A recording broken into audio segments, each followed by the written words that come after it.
Duo fish. Salutations, everyone.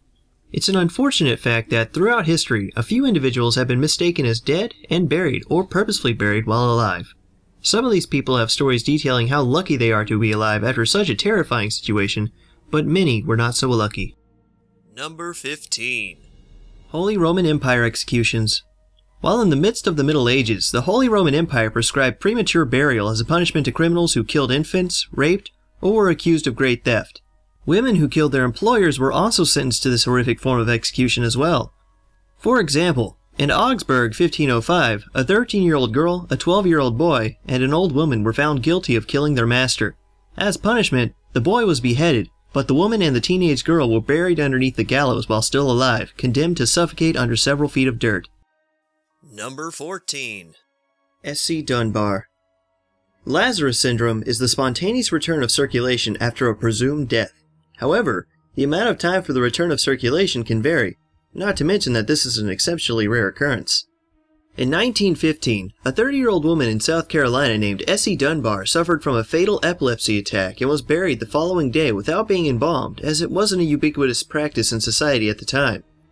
Essie's sister had traveled to see her before her burial, but arrived just as the last clods of dirt were being thrown on top of her grave. She insisted that it didn't sit right with her that she was unable to see her sister one last time and demanded that she be exhumed so that she could say goodbye. As it turns out, her sister made a very good call, for as soon as the coffin lid was removed, Essie was said to have sat up and smiled at her sister before going on to live another 47 years. Number 13. Octavia Smith Hatcher. In the early 1800s, Miss Octavia Hatcher of Pikeville, Kentucky, had fallen into depression after the death of her infant son and later fell into a coma before being pronounced dead of unknown causes. After her burial, much of the town began experiencing an unknown illness in which they would fall into a coma before waking back up after a few hours to a few days. Horrified at the thought that his wife may have been buried alive, her husband ordered her exhumed and found her coffin had been scratched so forcefully by Miss Hatcher after she woke up that she removed her fingernails and even tore her clothing to pieces. Greatly mourning her death, Mrs. Hatcher's husband had a life-size monument placed over her grave which can still be seen today. It is theorized that the disease that swept the town was caused by the tsetse fly, which can carry a disease called sleeping sickness. Number 12. Story of a military man from the 1889 Daily Telegraph article. In the city of Grenoble, France, a military man was having a fun night drinking with his friends when he took one too many swigs of potato brandy and passed out. He remained unresponsive for at least 20 hours, and it seemed his body was stiffening up, so his friends decided it would be best to bury him, as it seemed that he had died. While lowering his remains into the grave, there were loud moans and several loud knocks coming from the small wooden coffin, and the digger quickly pulled up the coffin out of the grave, bored air holes into the coffin, and pulled off the lid. Astonishingly, it seems the man inside had just died as he frantically tried to break open his coffin by using his head. In the incorrect, physical kind of way. Number 11. 1877 British Medical Journal woman. After being found unconscious and cold by her family, a woman mentioned in the 1877 British Medical Journal was brought to be examined by several physicians to see if they could do anything to save her life. Regrettably, it seemed that the woman had died from some unknown ailment, and the family made arrangements to bury her in the family plot, which could accept several graves. Just days later, another family member had died and was to be interred in the same grave next to the woman. When digging up the grave, the diggers noticed that the nails on the recently deceased woman's coffin were raised, and after inspection found that the woman had torn her burial shroud to pieces and broken several limbs in an attempt to escape. Needless to say, the family sought legal action against the physicians who were imprisoned later for manslaughter. Number 10. Madame Bobbin. After arriving by boat in America from South Africa, a pregnant Madame Bobbin had been diagnosed as suffering from yellow fever. She collapsed and was taken to a local hospital where she was treated, but was eventually pronounced dead in 1901. Before she was buried, a nurse noted that Mrs. Bobbin's stomach had a few muscle spasms and reported this to her father back in South Africa. By the time her father had received the note, Mrs. Bobbin had already been buried, and he insisted that they exhume her immediately to make sure that she had really died. Sadly, upon opening the coffin, it was discovered that she had given birth, and both her and the baby had died of asphyxiation, which led to a lawsuit against the physicians who pronounced her dead. Number 9. Nanking Massacre burials. Unfortunately, live burials as an execution method aren't as far back in human history as you may think. with an unknown amount of people being buried alive during World War II, with both German and Japanese soldiers having been documented doing so. The Nanking Massacre is a prime example of this, as an unknown number of Chinese civilians were forced to lie down in shallow graves 2 or 3 at a time before dirt was shoveled on top of them, eventually killing them due to suffocation. A few more recent examples of purposeful live burials come from the killing fields in Cambodia, where mass graves of several dozens of people buried alive have been found. Number 8. Story of a man named Jenkins.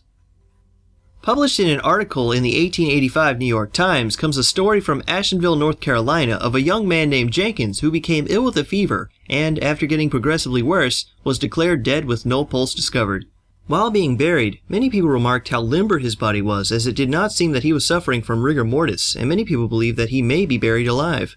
It wasn't until several weeks later that the coffin was dug up and transported to his family's burying ground, when the coffin was inspected and a shocking sight uncovered. The wooden coffin had been cracked in a few places, and the man inside had turned onto his stomach with fingernail marks covering the coffin lid and clumps of hair ripped from his own head still in his hands, as it seemed he had panicked after waking up under 6 feet of dirt. The man was reburied, with his family certainly hoping that he wouldn't come back as a vengeful spirit of some sort. Number 7. Mary Norah Best. At the age of 17, Mary had come down with a case of cholera infection and was suddenly pronounced dead by her doctor. She was then interred in her family's vault after her coffin had been nailed shut. Oddly enough, Mary's mother had apparently almost died and fled to America when a surgeon had tried poisoning her. It is unknown why, but Mary's mother apparently never told her this, and the same surgeon who had tried to take her mother's life was the one who pronounced her dead. 10 years after her burial in 1871, the tomb was once again opened to entomb Mary's uncle who had recently died. Upon entering, the undertaker's assistant noticed that Mary's coffin lid was on the floor, with Mary's skeleton slumped sideways over the coffin. Investigators of the scene believe that Mary had been poisoned and went into a death-like state before waking up and pushing her coffin lid off. However, the stress from doing so was so great that she passed out after sitting up, likely hitting her head on the masonry beside her coffin.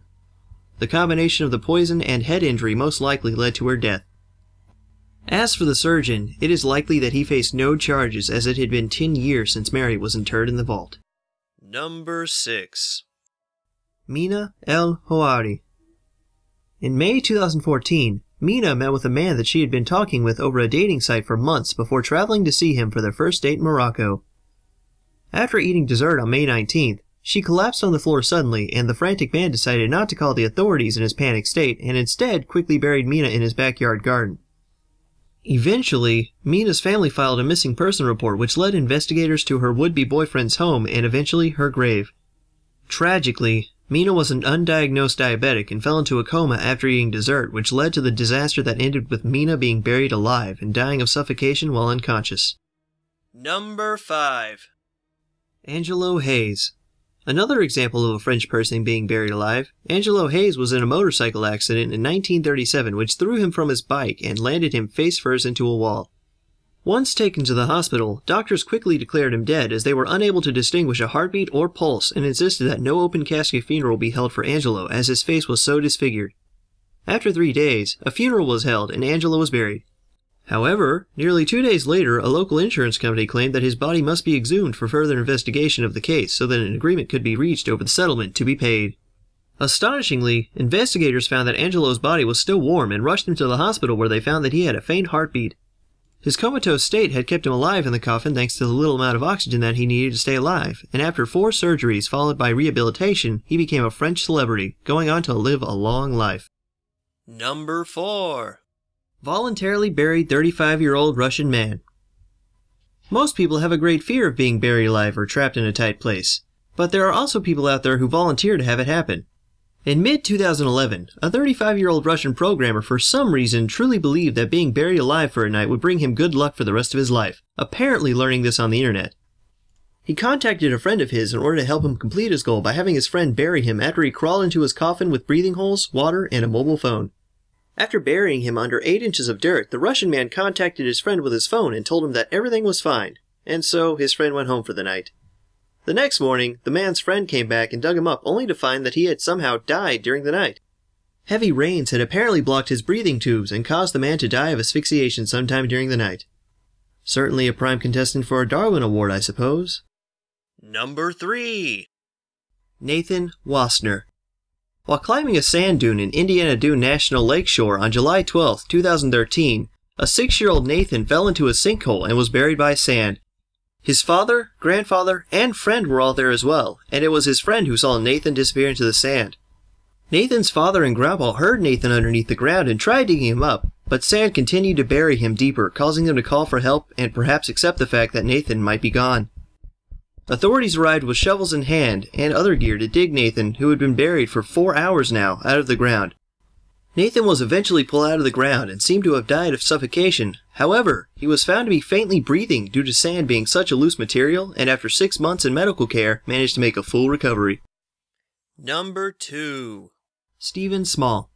As a wealthy businessman invested in the media, it wasn't so startling that in 1987, Stephen Small was targeted for kidnapping and was then ransomed for a large amount of money.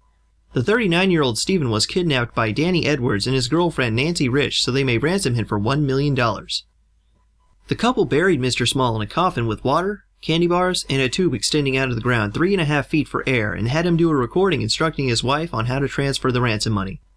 However, his wife contacted the police before talking with the kidnappers, which eventually led to their arrest the next day. The police then used the kidnappers to direct them to where Mr. Small was buried and dug him up only to discover that he had, unfortunately, perished from suffocation after approximately 4 hours. The tube that was supposed to have allowed him to breathe was too small for adequate air exchange, leading to both kidnappers receiving life in prison. Number 1. 6-year-old girl in Uttar Pradesh, India. In this macabre and dark list of unfortunate endings and sad stories, I believed it would be best to include a story that ended happily instead of in travesty. In August 2014, an unnamed 6-year-old girl was told by her neighbors that her mother wanted her to go with them to visit a fair in the next town. While traveling to the next town, the three came upon a sugar field where the married couple strangled the little girl into unconsciousness and buried her in a shallow grave. Incredibly, 3 workers had luckily noticed that while 3 people went into the sugarcane field, only 2 came out, and that made them suspicious. Investigating quickly, they found the 6-year-old and quickly took her to the hospital where she made a full recovery and told the authorities everything. Unfortunately, the married couple who left her for dead was missing the last time the story was updated. Till next time, ciao!